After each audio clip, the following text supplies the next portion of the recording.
ఈ రోజే డౌన్లోడ్ చేయండి. మీ ఫేవరెట్ షోస్ చూడండి. పల్లవి అమ్మ పల్లవి పల్లవి పల్లవి ఏమైంది? ఫ్రెండు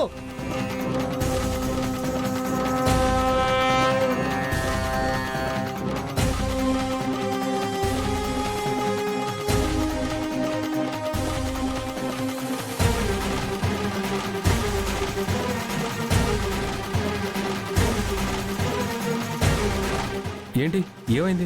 పాము పాము పామా? పామా పామేంటి?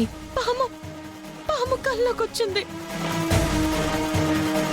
కాదు కాదు, ఇంటికి వచ్చింది, నన్ను చూసింది, కాటైపోయింది. నేనెటు పరిగెత్తితే అటు తరిమింది. చివరికి చివరికి చివరికి నన్ను కాటేసింది.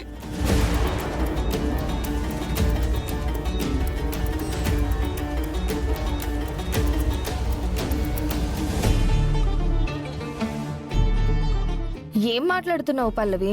పాము ఇంటికి రావడం ఏంటి, నిన్ను తరవడం ఏంటి, నిన్ను కాటేయడం ఏంటి? నువ్వు బానే ఉన్నావు కదా?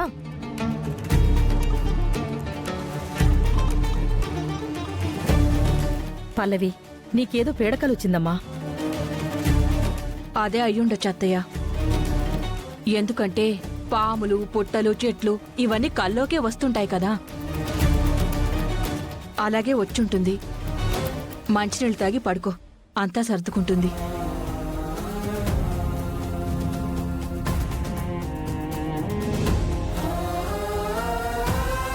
జాగ్రత్తమ్మా.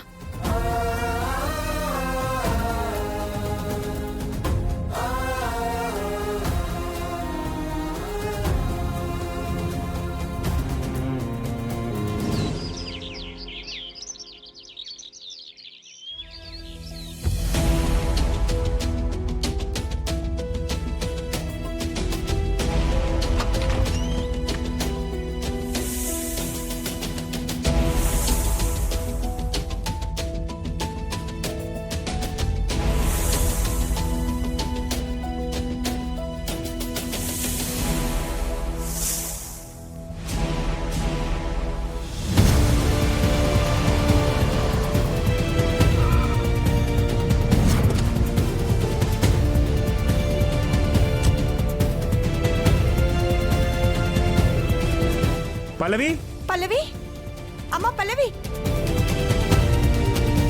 అమ్మా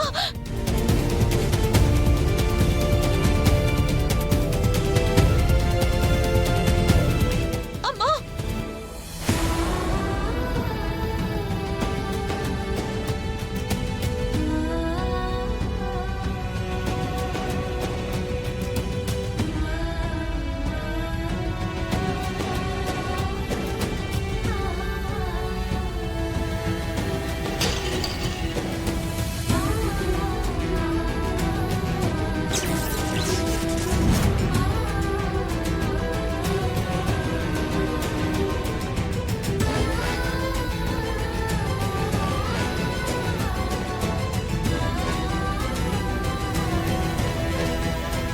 ఏమైందమ్మా? ఎందుకలా భయపడుతున్నావు? ఏం లేదు నాన్న. ఎందుకు మా దగ్గర దాస్తున్నావు? రాత్రి పాము కల్లోకొచ్చినట్టు, నిన్ను తరిమినట్టు, కాటేసినట్టు కలొచ్చిందంట కదా? రాత్రే మాకు చంటి ఫోన్ చేసి చెప్పాడమ్మా. అప్పటినుంచి మీ అమ్మ కంగారు పడుతూనే ఉంది. రాత్రే వస్తానంది. బాగోదని చెప్పి ఇప్పుడొచ్చాం. అవును నాన్న, ఎప్పుడు నాకలా జరగలేదు. పామంటే ఏదో యాదృచ్ఛికంగా వస్తూ ఉంటుంది, కానీ ఇదేదో భయంకరమైన సర్పంలా ఉంది. కావాలని నన్ను తరిమినట్టుగా ఉంది. నన్ను బలి తీసుకోవడానికే నా వెంట పడుతున్నట్టు అనిపిస్తుంది. ఎందుకలా వచ్చిందో నాకే అర్థం కావడం లేదు. పల్లవి కంగారు పడుతుందని మీరేం కంగారు పడకండమ్మా. ఏవో ఇలా చిన్న చిన్న పీడకలలు రావడం మామూలే కదా. లేదండి, ఈ కల ఒక్కదాని గురించే కాదు. పెళ్లి పనులు మొదలు పెట్టినప్పటి నుంచి నాకన్ని అపశకునాలే కనిపిస్తున్నాయి. ఒకటి అర అంటే ఏదో అనుకోకుండా జరిగింది అనుకోవచ్చు, కానీ వరుస పెట్టి అన్నీ అలాగే కనపడుతున్నాయి. అందుకే నాకు ఎందుకో భయంగా అనిపిస్తోంది. అందుకే ఎందుకైనా మంచిది ఒకసారి సుబ్రహ్మణ్యేశ్వర స్వామి గుడికి వెళ్ళి పల్లవి పేరు మీద పూజ చేస్తే బెటరేమో అని వచ్చామండి.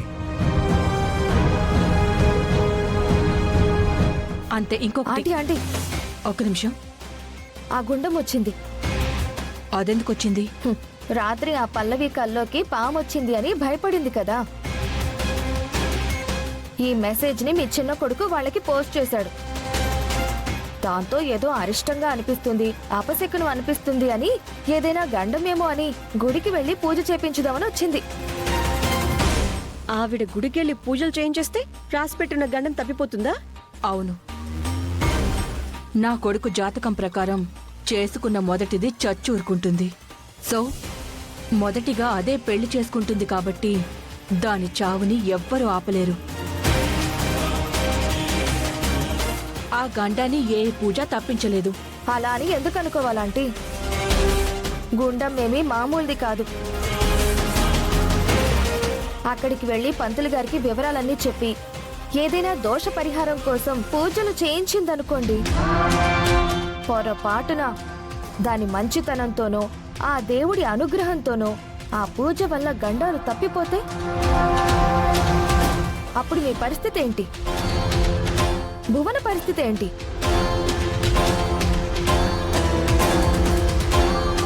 అంటే అలాంటి పూజలు చేస్తే గండలు తప్పిపోతాయా? ఏమో, ఎవరికి తెలుసు. తప్పుకుంటే ఆంటీ, ఒకసారి ఆలోచించండి ఆంటీ.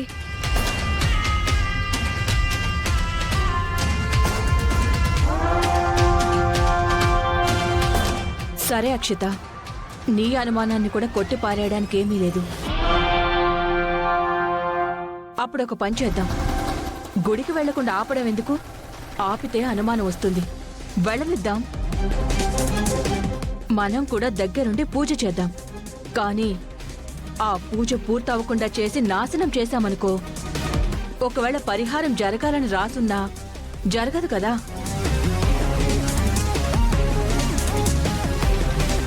ఇదే కరెక్ట్ ఐడియా ఆంటీ. పదండి.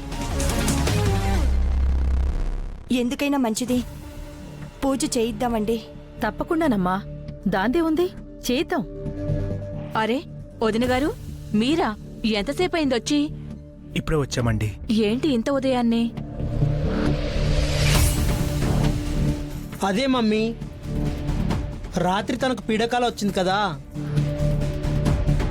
ఈ మధ్య వరుసగా అన్నీ ఇలాగే జరుగుతున్నాయి కదా. ఏదైనా దోషం ఉందేమో సుబ్రహ్మణ్యేశ్వర స్వామి గుడికి వెళ్ళి పూజ చేయిద్దామని అంటున్నారు అత్తయ్య గారు.